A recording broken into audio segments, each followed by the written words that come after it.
C.T. Vivian and John Lewis did likewise. All demonstrated that our work is never done.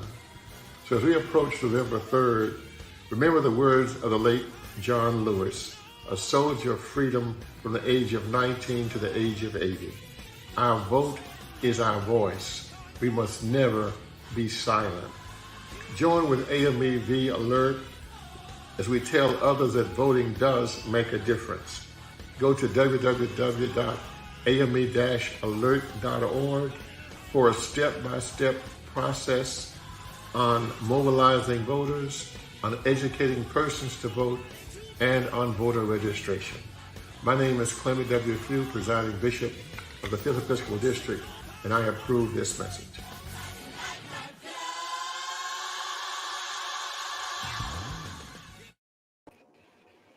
Greetings. Welcome to another edition of TCR Dialogues. We have 3 people with us today because Lauren Wilson she's actually about to give birth to a beautiful Black boy. And we wanted to have her on here briefly to, thank Marco Waters and talk about the book briefly. But unfortunately, she won't be available to do the actual interview. So Lauren, why don't you send your regards right now before you leave? I wish you could do this interview because this is so tied in with what you're going through right now. Well, welcome everyone. Thank you for joining us. I was really looking forward to interviewing Reverend Dr. Michael Waters. He wrote an amazing book called For Beautiful Black Boys Who Believe in a Better World. I have the hard copy, which will be added to my son's collection of books already. It's an awesome book and it's really relevant for today's time. Especially with everything that's going on. And I do hope that the questions that I wrote are relevant. And even with him mentioning the Charleston 9 and even voting right now and why it's so important. So I want to thank you for joining us, Dr. Walters, but also I do apologize to everybody. There's a lot happening. And for those who have given birth in pregnancy, you understand. But just again, thank you. And thank you for filling in for me. So I will be watching on the side as I do some other things, but I'm looking forward to the dialogue. Thank you. Thanks so much, Lauren. So I'm back again. My name is Tiana Freeland. I'm a journalist based in Rio de Janeiro, Brazil, but my home church is Carey Temple AME in Chicago, where the Reverend Sheila Wilson Freeland is a senior pastor. Today we have with us Reverend Dr. Michael Waters, who is the founding pastor of Abundant Life AME Church in Dallas, Texas. He is also the author of several national award-winning books and the winner of the prestigious National Wilbur Award. His work and ministry has appeared on several national and internationally televised broadcasts and periodicals, including ABC Nightline, National Public Radio, the New York Times, and the Washington Post. Welcome, Dr. Thank you so much. Waters. Thank you. I'm delighted. Before we actually start with the questions, these wonderful questions that Lauren has prepared for us, I want to do a roll call. You know how we do it on TCR Dialogues. Please, in the comment section, please comment with your local church and your Episcopal district, because we know those conferences are going on right now, because we want to see you all. And the one thing I want you guys to do is actually share this video to your personal page. We want as many people as possible to see the wonderful work of Reverend Dr. Michael Waters. So go ahead and share after you comment. So back to these wonderful questions. We have actually a tradition on this show, Dr. Michael Waters. Our tradition is to always ask this question: how has the AME Church helped you in your life and career? Wow. Well, I'm a 5th generation AME pastor. My great-great-grandfather, the Reverend William Leake, was one of the 4 founders of Baldwin College, came to Texas from North Carolina. My recently departed great uncle, Joseph Forbes, was a presiding elder in the 5th Episcopal District and was treasurer for the Connectional Presiding Elders Council.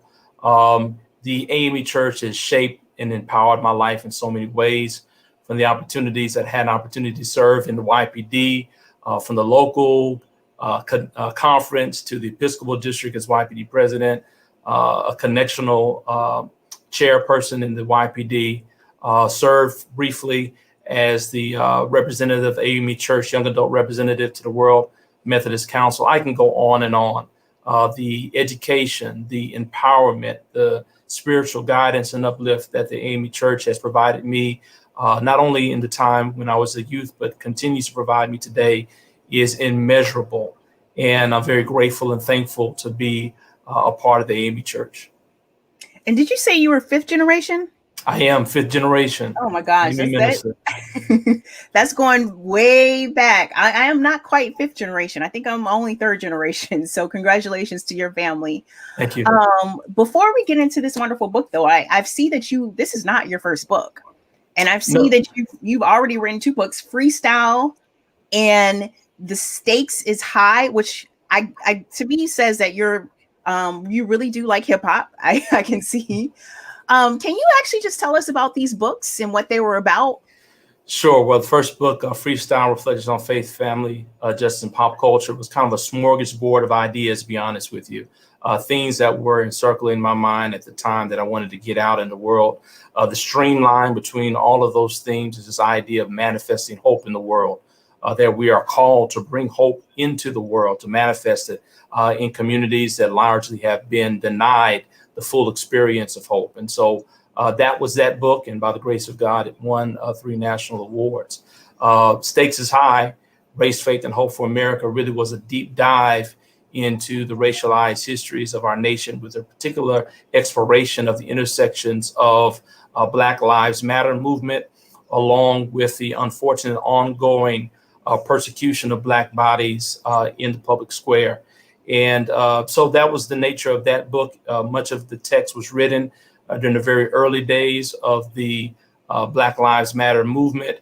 Includes conversations concerning Sandra Bland, a number of figures, also Amelia Boynton Robinson, who was a person who brought Dr. King to Selma, who had the opportunity of sharing and knowing her. But again, the theme there is this idea of manifesting hope in the world, that we're called to bring forth hope. So while there's a lot of difficult subject matter that's a part of that book that we must engage, it still ultimately points us towards a hope that we have in God and our ability with God to make the world a better place. And have you seen the sales for your book, sales and interest in your books increase since Black Lives Matter has returned to the spotlight?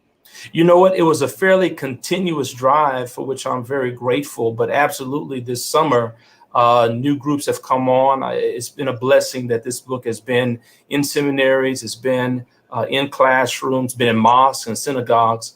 And there are a number of churches now across the nation, Presbyterian churches, Episcopal churches, Baptist churches, churches of all backgrounds, including the AME Church, that is engaged in a study of the text. And so we're grateful for the continuous support, but absolutely during this harrowing summer that we've had, it has come back again and people are engaged in it all over again. Cool.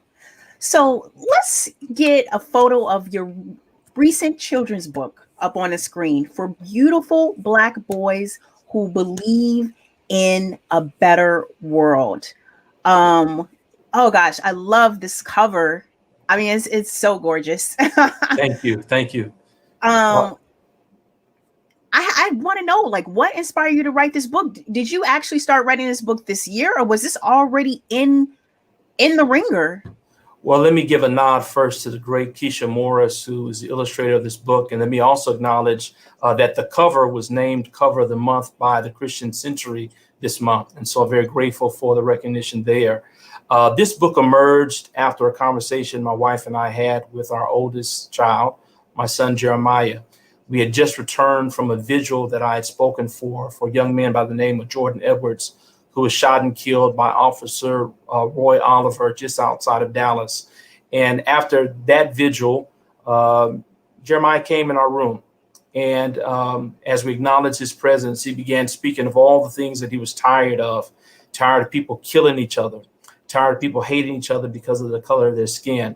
And that then invited a conversation that we held in the moment, my wife and I, along with our son, about what we must do and how we must commit ourselves continuously to the work of making the world a better place. Well, a few weeks later, my wife and I were on a flight to Los Angeles to deliver a series of lectures. And while on that flight, that conversation came back to mind. I heard his words playing back in my head. And for me, flights have always been an opportunity to write. I fairly regularly travel, particularly before this COVID period. And so I began writing. Before I knew it, the words on the page appeared to be moving in the direction of a book. And I'm very grateful that Flyaway Books and Westminster John Knox thought that there was something here worth investigating and investing in. So that was the inspiration, our real lived-in experience. This book is an invitation to our family's experience over the last several years as we have sought to empower and uplift our own children during this difficult time. But I'd imagine that you could have written another book similar to the previous books you've written, but maybe geared towards young kids or even adults. What pushed you to actually make a full-blown children's book that has gorgeous images in it? Wow, I appreciate that comment. I never thought I'd be a children's author. Matter of fact, I have another book coming out in January called Something in the Water, a 21st Century Civil Rights Odyssey. That was my next focus. I have a homiletics book that have been penned and we're working on right now. So I thought that those would be the next texts. But our children in general are dear to my heart. And the frequency by which my wife and I have had to have these conversations of these images that are bombarding our children. Imagine having a child in this day and era where they are continuously facing these images of Black bodies, brown bodies broken in the streets, where they're confronted with these ideas of fellow children behind cages, right? And I think my desire to minister not only to our own children, but the children at large really pushed me in the direction of writing this book. And the reality is, I don't know that there's any greater ministry that we can be engaged in than in the ministry of empowering and enlightening young people, not just for the work that they'll do in the future, but what we know about movement historically is it's always been young people and young adults who have been at the leading edge of movement. And so if we can connect with them in this time and in this era, they can make a difference, not just in the future, but in fact, they can begin making a difference today. And in fact, we have seen that happen all across the nation and the world. So I thought it was actually quite unique. You know, the book appears to be about teaching kids, to believe in a better world, about teaching them about systemic racism. But I thought it was very unique that one of the first images actually focused on hair. One of the folks. And let me explain to you my relationship with hair in Black men and Black boys. I'm a journalist based in Rio de Janeiro. And when Black men grew out their hair, that actually is something that reinforces their Black identity. And they actually receive more harassment from police. And so I actually wrote an article about this. And I wanted to know what made you include this part where Jeremiah, the main character, he asked if he could grow his hair into locks. And then you tell him it will take time. What's the symbolism between including this element of hair and particularly locks in your book? Absolutely. Well, my hair betrayed me some time ago, but everyone in my family has a lot of hair and a lot of different styles. And I love Black hair. We celebrate it. And in fact, our son, that's a real conversation. When he was a young boy, he came and asked, can I grow my hair? He wanted to grow them into locks. And we had no problem with allowing that, but we wanted him to know that it would be a process, that he couldn't rush it, that it would take some time. And in many ways, I think his hair journey served as a wonderful vehicle for talking about struggle and how we must be engaged in struggle over time, that even though we aspire to and desire change to happen immediately, quite often it is through hard work, labor, and sacrifice that change ultimately comes. And also at this time, we know that hair has been criminalized, particularly Black hair in America and across the world. I think about the negativity that a former First Lady Michelle Obama and her daughters had for wearing their hair the way it naturally comes out of their head. I live here in the state of Texas, where there have been persons attempted to be barred from graduating from high school because they had locks. And as you well know, in the professional space, there have been some challenges that have happened where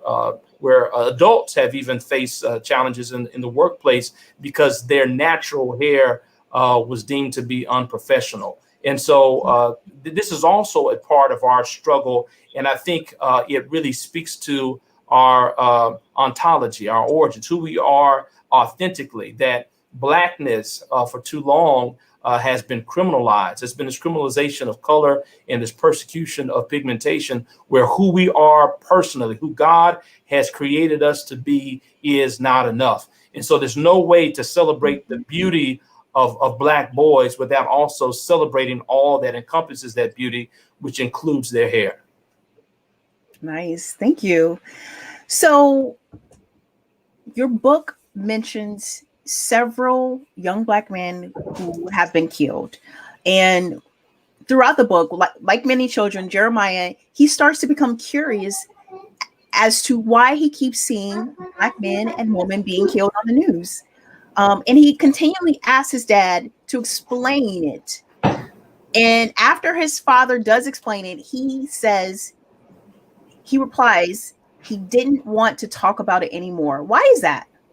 Well, I think all children are different. How they approach the issues before them varies with their own experience. But at least for our son is being frankly very much like his father, in the sense that we take in a lot of information, process it, and then release it at a later time. And so as he was going through these experiences, you could see he was wrestling internally with what he was seeing and why. Why does this happen so frequently? Why does it seem like every other week, Dad, you're going to some kind of protest or march or having some kind of interview? Why is it every time we turn on the news, there's some type of protest or someone else dying? What's going on here? And so, after that initial conversation, okay, I still don't quite understand it, but I'm not ready to push much further. I think that's where it's important to be discerning when it comes to our children, not to take them faster than they're ready to go, but to be present, to help them along the way.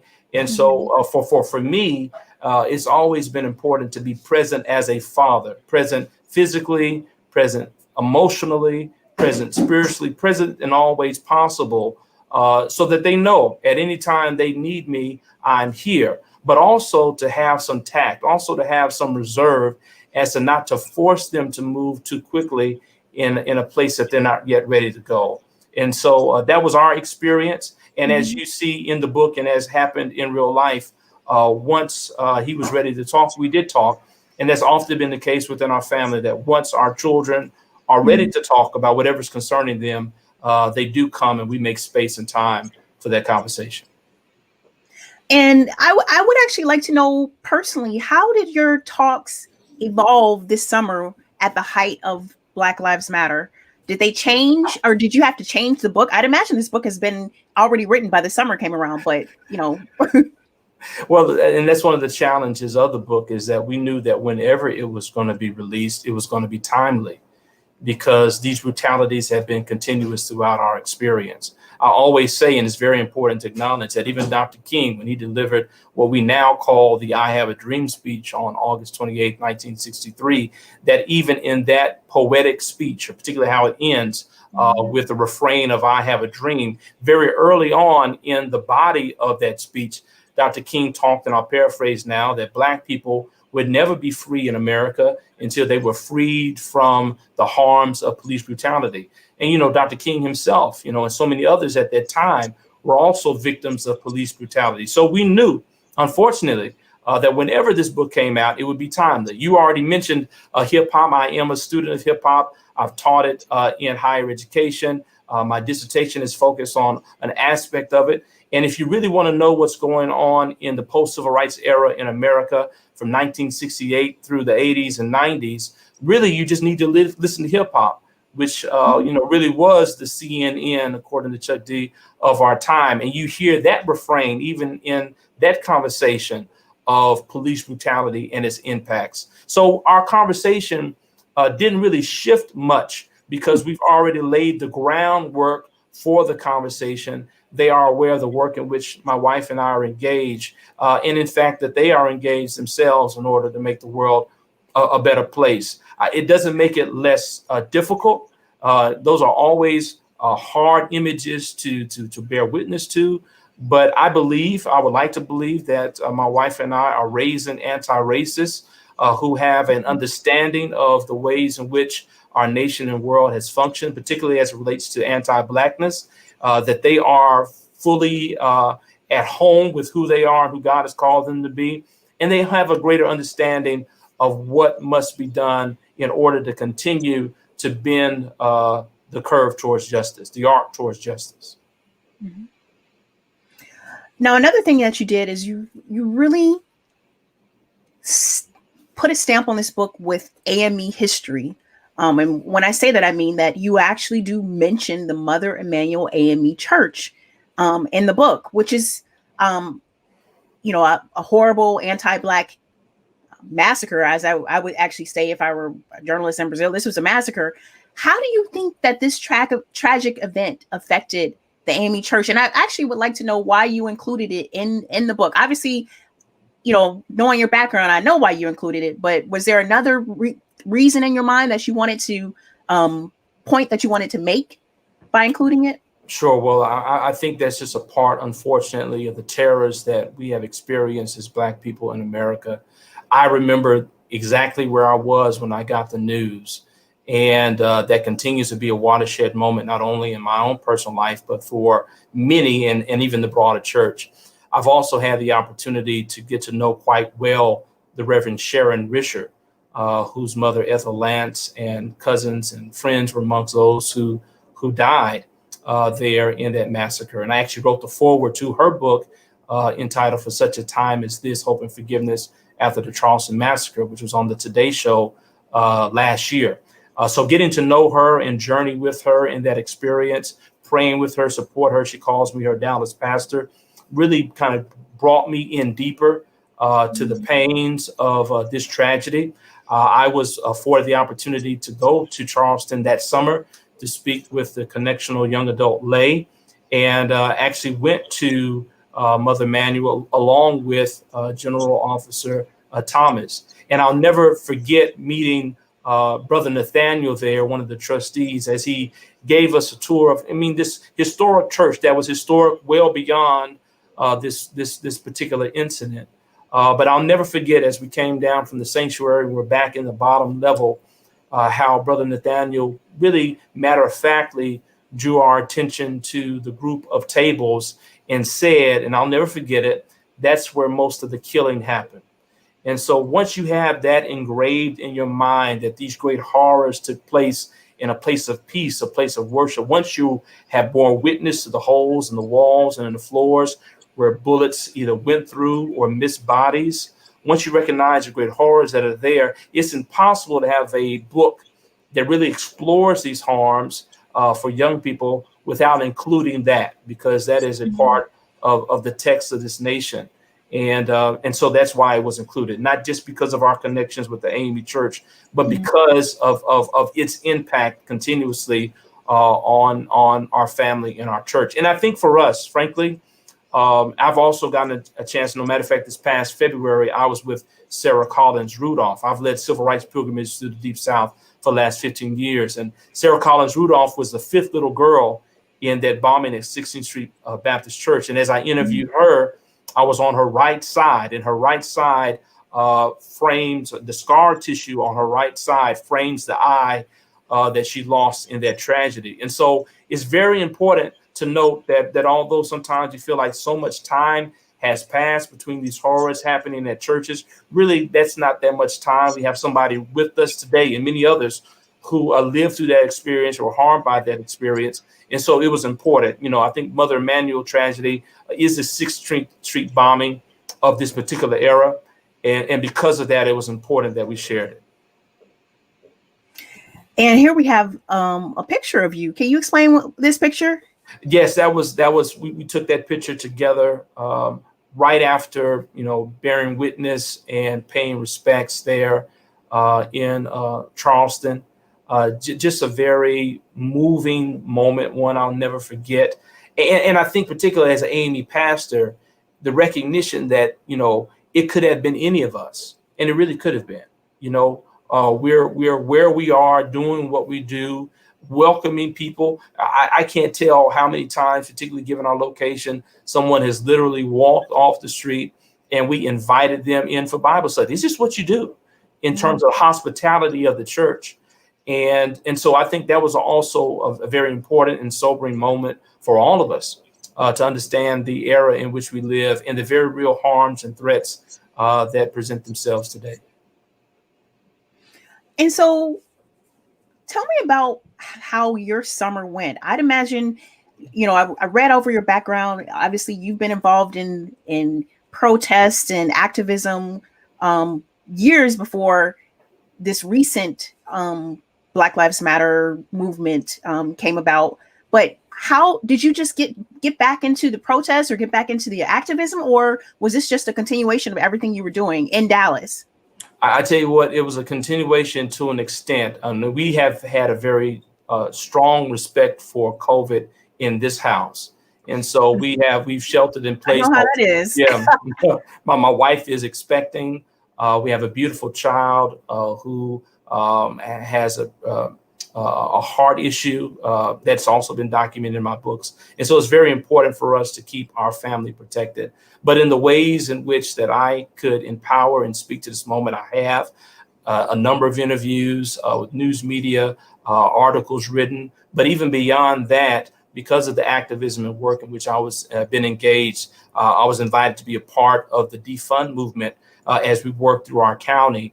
And very grateful that we've gotten through the work of our county and with the other city managers across our county, $7 million that is being redistributed now to create a mental health center so that persons who are struggling with mental health are not taken to the jails, because the jails in our county and in many places across America are the primary spaces where persons receive mental health support, which is no support at all. And so now there is a location where they will not be arrested, where they will not have a record, but they can receive the help that they need. That is now pivoted to our work in challenging the city of Dallas as a part of the defund movement to redirect funds.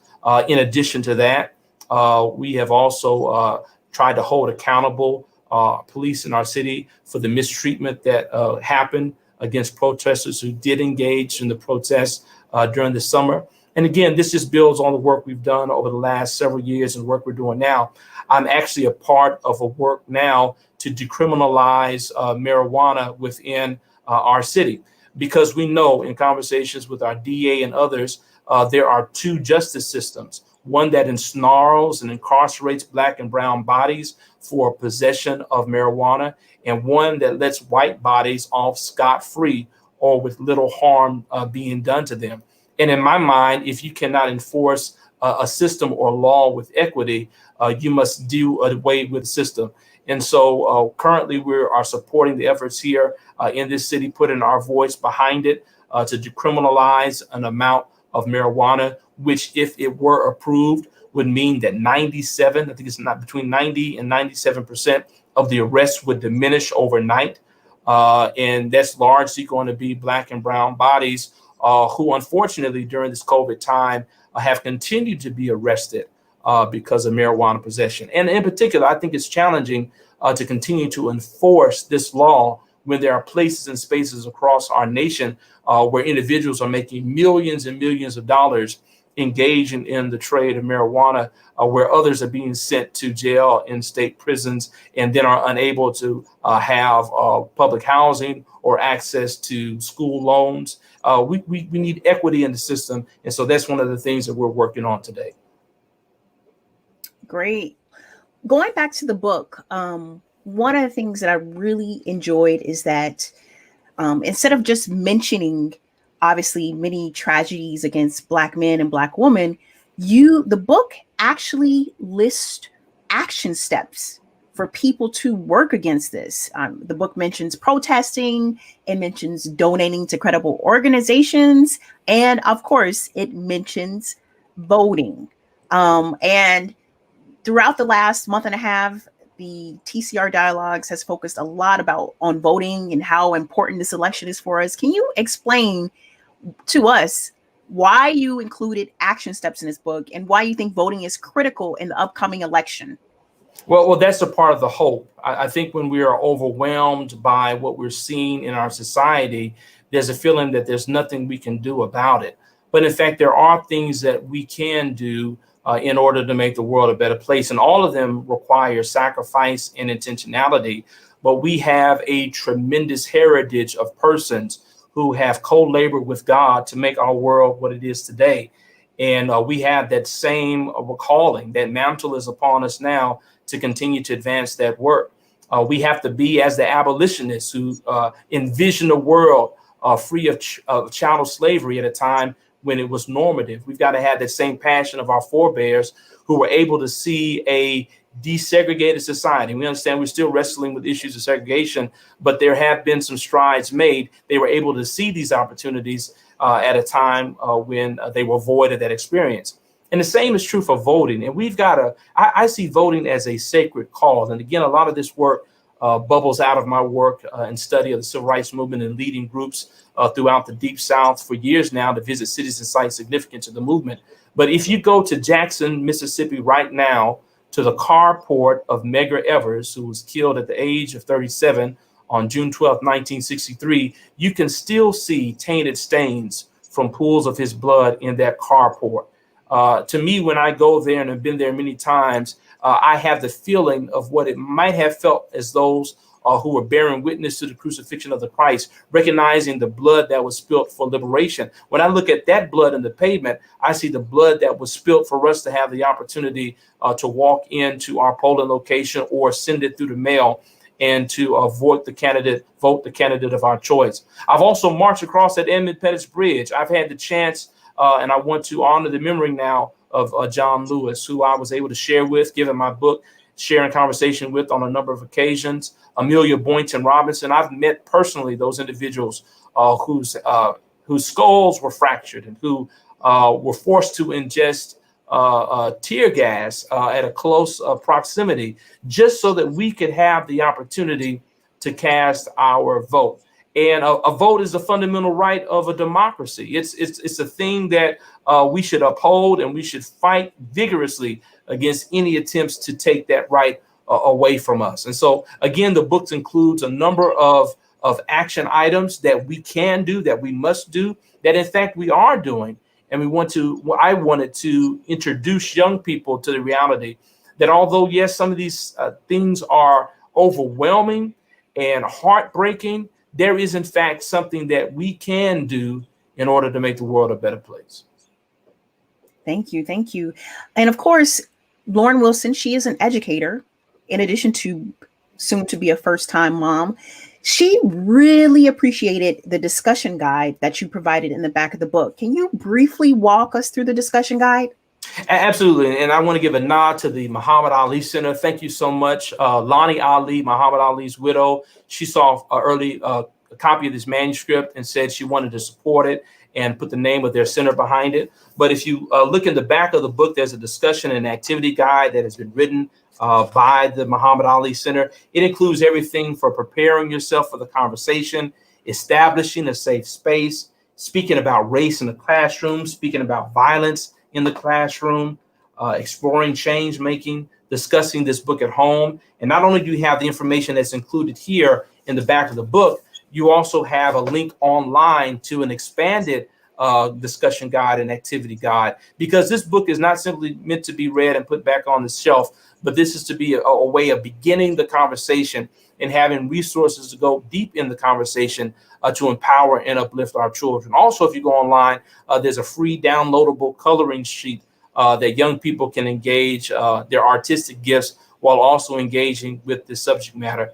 And I've been very honored. There have been entire schools. Matter of fact, I did a lecture for a school district on a Friday that has purchased copies of the book for their students, as well as for their teachers and faculty. They'll be engaging in the classroom. I'll be speaking to their parents and guardians in about 2 weeks about how they can engage the subject matter at home. So again, this is a book not simply meant to be read and placed on a shelf, but it's something to be read and engaged to begin the work of making the world a better place. And my final question today, we on TCR Dialogues, we've hosted activists and we've hosted pastors. I think you may be the first time we've interviewed someone who so eloquently manages to be an activist as well as a pastor at the same time. And we've actually had pastors on here explain to us that it can actually be difficult to do the church work, the administrative work, serving the church members, in addition to obviously trying to serve your local community, serve the wider Black community when it comes to Black Lives Matter. How do you balance all of this? I mean, do you just have some, obviously it's God with you. God is definitely with you, but we want to get into the nitty-gritty details. How do you do it all? Well, first, all glory and honor to God. And indeed, we don't do it by ourselves. Have a wonderful partner in life and ministry, licentiate Elise Reeves Waters. This is a part of our passion. I have a wonderful ministerial staff who support and provide leadership within the church. Wonderful members of the official board, our leadership team, who do the same. But I also don't distinguish the work. So, for instance, when we were fighting for earned paid sick leave in the city of Dallas, that was not just a fight, if you will, in the place of activism. That was something that was going to impact my members as well. Our church and our empowerment center are located in the most impoverished zip codes in the city of Dallas. The Urban Institute came out with a report on August 25th of 2018 that said the city of Dallas was dead last in America, 274 out of 274 American cities in terms of racial segregation and racial inequity. So when we work on improving the lives of people, it has a direct impact on the lives of the people that I am blessed to serve and are blessed to have called me pastor. And so really that's that passion, you know, whether it be earned paid sick leave, whether it be our work by the grace of God to remove Confederate monuments, those monuments of white supremacy from the city of Dallas. The city of Dallas, which was once capital to the Ku Klux Klan. The largest Ku Klux Klan chapter in America was here in Dallas. And in fact, Dr. Hiram Evans, who was the Dallas chapter president of the Klan, went on to become national president of the Klan during its height during the 1920s. And so there's a legacy of white supremacy that we've had to engage. By the grace of God, those monuments have now come down. Fighting to overhaul the police oversight board, our work to bring about affordable housing, the work to defund police and send resources where they need to go, the work to decriminalize marijuana usage to provide equity in the legal system. That's not just activism work. Those are actions that have a direct impact on the people in our congregation and the people surrounding in the community. And so as John Wesley once said, the world is my parish. I believe very much so the same. I believe our pulpit is wherever we stand and speak a word of truth for the Lord, whether it be at a rally, whether that be before a city council, whether it be before the school board, whether it be in a virtual space, whether it be at church. This is what God has called us to be. And frankly, you know, if I might conclude in this regard, as an AME pastor, fundamentally, we have a commitment to bridging the gap between activism and pastoring, because this is a part of our greater legacy, extending from Richard Allen all the way to Oliver Brown in Brown versus the Board of Education, persons like Stephen Green. I mean, there are persons who are engaged today in the work of movement who have been a part of this trajectory of legacy. We've never, the great Bishop John Bryant, in a wonderful book about the history of the Black church, he was the one they noted as the connector for our generation and following between the prophetic ministry and the spiritual ministries of the church, that we don't have to hold on to one and let go of the other. We can shout, and we do shout, We can praise, we can run, we can lift up holy hands, we can speak in tongues with everyone, with the best of them. And at the same time, we can take our holy hands, our shout and our dance, and we can march and believe that God, hallelujah, has a power to bring down structures of white supremacy. Because at the end of the day, it is still a spiritual battle between light and darkness, if you will, between and basically the Bible says that the dark cannot comprehend the light. We must let our light so shine before people that they may see God and glorify our Father in heaven. So I'm very passionate about this. I don't know how we can effectively serve the communities we serve and not be engaged in their ongoing liberation. And so we do it because God gives us the strength. God gives us the power. And I fundamentally believe that anything God calls you to, God will see you through. Amen. We actually got a really important question here that I think you would be perfect to answer. Michelle Clemens asks, what encouragement can you give a mother who is terrified about raising a young Black son? Yeah, and first let me acknowledge that very real terror. I don't want to dismiss that. The encouragement of knowing is, one, you're not by yourself. There are a community of mothers and fathers who have found strength with each other to support each other at this harrowing time. And so I think that's maybe the most fundamental thing I can tell you. Make sure you have your support, find your support, and glean information from one another that will help you at this time. So again, I don't believe in a falsified hope. I don't want to diminish the reality and the cause for the concern, but please know you're not alone. Please know that there are people who are making sacrifices each and every day to improve the life and experience of your son in the public space, and know that I and many others are committed to seeing this through. Okay. And just lastly, tell us about pastoring during a pandemic. You indicated earlier that it appears that you haven't left your house too much. Can I make that assumption? Only for essential needs, absolutely. So how has been pastoring? We are going to have a TCR dialogue about pastoring during a pandemic. We're organizing it right now. And so we would love to know how you manage your church, manage the physical church, the spiritual church. Please break it down to us. Well, sure. And I think that actually removing our membership from the public space was also a part of that activism. What we have seen and what we know, which is true for every horror in this nation, is that there's an overrepresentation of Black and brown bodies amongst those who have been failed by this virus. And so this was not just a public health issue, but it was also a justice issue to make sure to preserve the lives of people who were already in some regard struggling even before the pandemic began. So very early on, we withdrew from the sanctuary, went to the virtual space, set up virtual platforms. I will say we were blessed because we were a congregation that already engaged. We were a congregation that streamed. We have a younger congregation as well. I'm a church planner. And, even for our congregation, the primary age group of our majority of our adults are millennials or Generation X.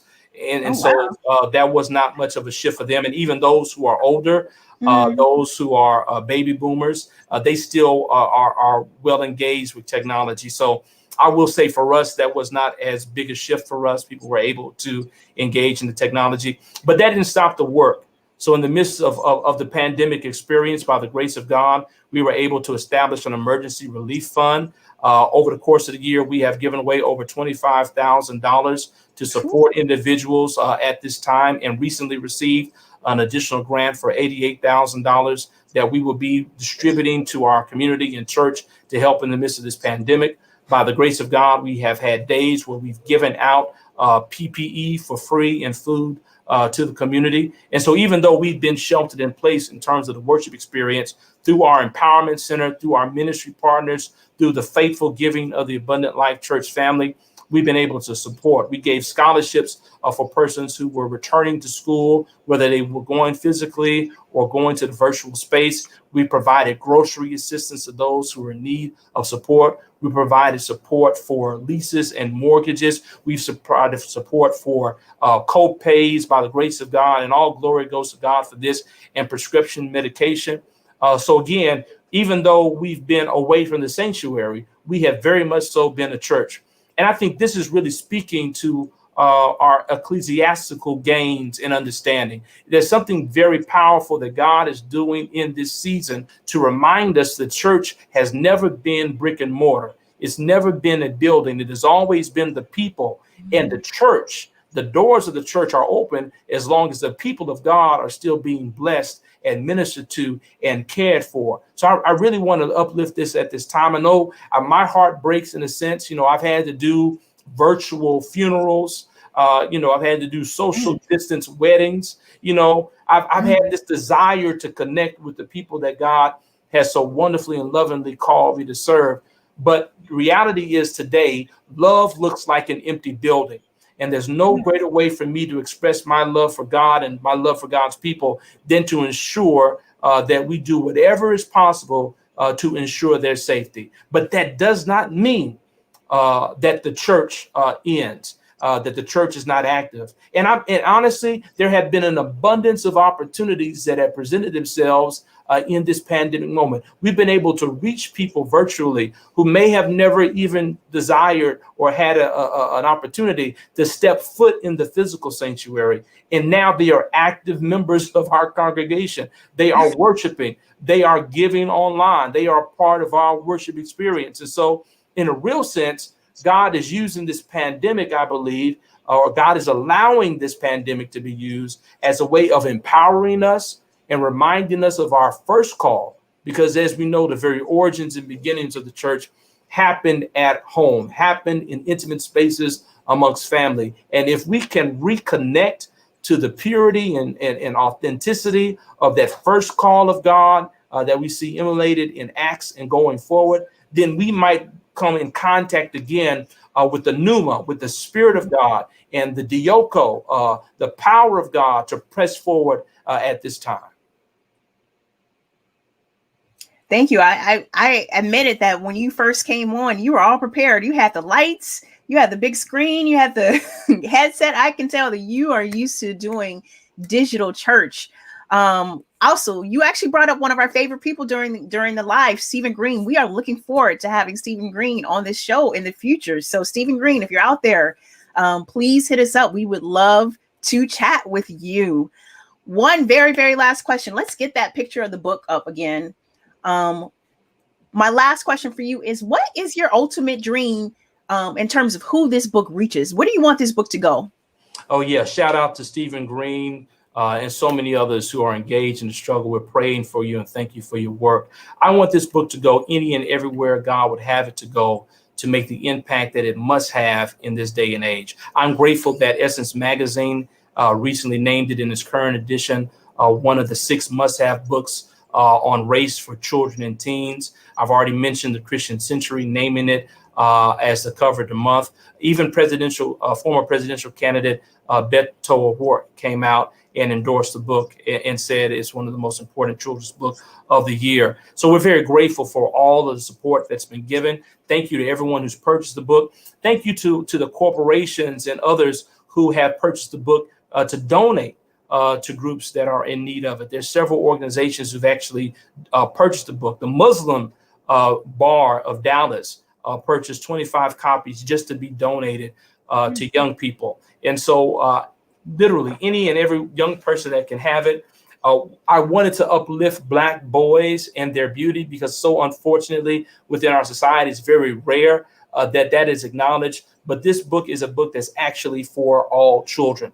And so I'm grateful for the parents of white, Asian, Latino children, the parents of Black girls who have also purchased this book, recognizing that the themes inside of it would be beneficial for their child.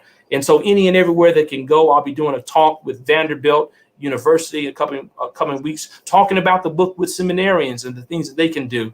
I just did a national piece with the Presbyterian Church USA and Now, which is a tremendous blessing. Thank you so much to be able to come and share this with the AME Church at large. What a blessing. We want this to go any and everywhere possible so that it can make a difference in the life of the young people. I'll say this.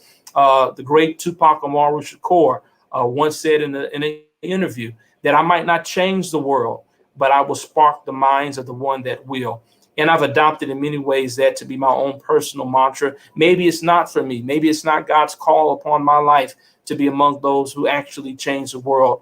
But I pray that the ideas that God gives and the ways in which I share those ideas may spark the mind of the one who will. And who knows, there may be the next John Lewis, the next Vashti McKenzie, the next John Bryant, the next Bishop John Bryant, the next Barack Obama, who picks up this book, finds their strength in its pages, and dedicates their life towards change.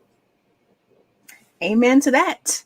So we actually have one more TCR dialogue coming up this month on Monday, September 28th, which is actually my birthday. We will have a roundtable with AME state legislators in partnership with AME The Alert.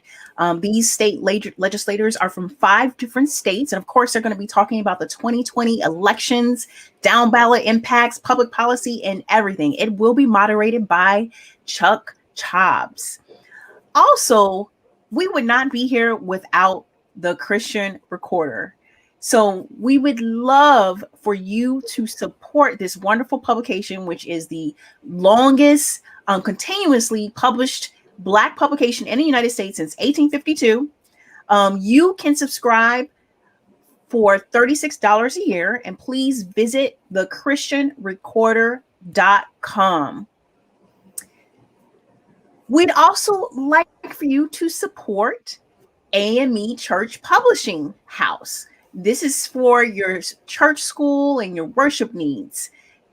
Currently, the new product that they have is the empowerment syllabus. So please visit amecpublishing.com for the empowerment syllabus. And of course, we have to thank our wonderful sponsors of this video series, Reverend Sylvester Beeman, who is running for bishop and who's hopes to be elected in the upcoming conference next year. And we also have Reverend Marvin Sanders, who is sponsoring this series, who is also running for bishop for next year.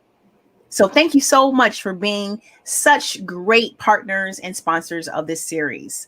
And we're not done yet. We have a PSA for you. Check this out.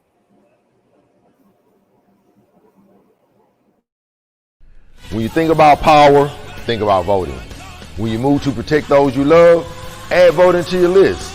When you act to eliminate injustice, join AME The Alert. Get your friends, family, neighbors, church members, and all to vote. It's our time. Hashtag join AME The Alert.